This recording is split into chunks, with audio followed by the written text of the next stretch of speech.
राधे राधे, जय श्री कृष्णा।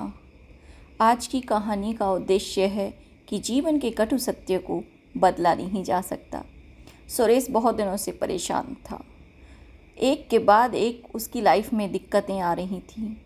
ऑफिस में कभी बॉस के साथ बहसबाजी और कभी घर में तो कभी दोस्तों के साथ। उसे समझ में ही नहीं आ रहा था कि वो करे तो क्या करे। एक दिन वो गुरुजी के पास आश्रम में गया और अपनी समस्या उनके सामने रख दी।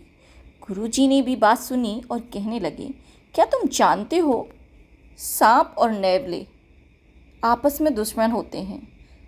नेवला सांप को मारकर खा जाता है।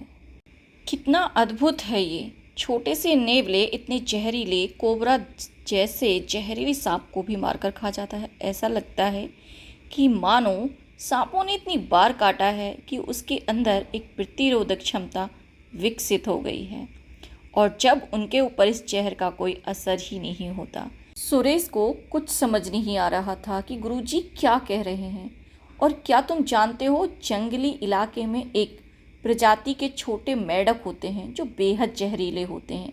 वे पैदाइशी ऐसे ही नहीं होते, वे रोज़ थोड़ा थोड़ा ऐसा भोजन करते हैं कि उनके पूरे शरीर में जहर भर जाता है और लोग उनसे दूर ही रहते हैं। ये सुनकर सुरेश से रहा नहीं गया और कहा कि मुझे समझ नहीं आ रहा कि मैंने आपसे अपनी लाइफ की प्रॉब्लम शेयर की है और आप मुझे जंतु विज्ञान का पाठ पढ़ा रहे हैं।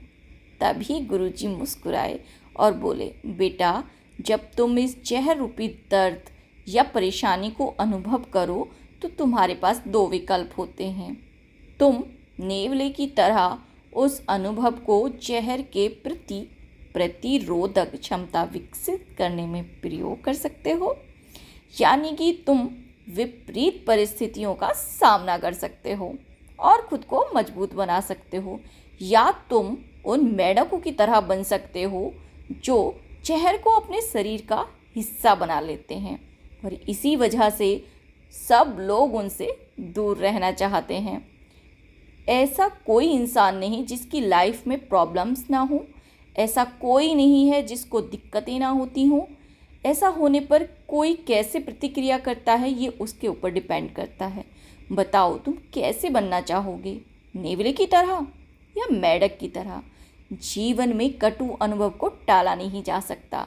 जो किया जा सकता है वो ये कि इन अनुभवों को कैसे लिया जा सकता है, हम खुद पर इनका क्या असर होने देते हैं। किसी भी खट्टे अनुभव की वजह से अपने जीवन में खटास मत आने दो। हमें उन मेंढकों की तरह जहरीला बना देते हैं और धीरे धीरे हमारे मित्र, रिश्तेदार, संबंधी दूर होने लगते हैं। इसीलिए खटास को हमें ज़्यादा जगह नहीं देनी चाहिए। लेकिन अगर उस कटु अनुभव को सकारात्मक रूप से लेते हैं और खुद को मजबूत बनाते हैं तो हम नेवलों की तरह सशक्त बन जाते हैं और जीवन जीना सीख जाते हैं, बाधाओं को पार करना सीख जाते हैं। और सबसे बड़ी बात, हमें खुश रहना चाहिए। खुशी हमारा जन्मसिद्ध अधिकार है। हमें खुद को खुश रखना चाहिए। लोग क्या कहते हैं, क्या नहीं कहते हैं, इससे कोई फ़र्क नहीं पड़ता।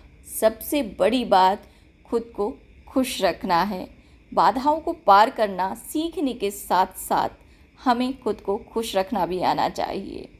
और अगर आप लोगों को मेरी ये वीडियो अच्छी लगी हो तो please like, share and subscribe ज़रूर करें। राधे राधे, जय श्री कृष्णा।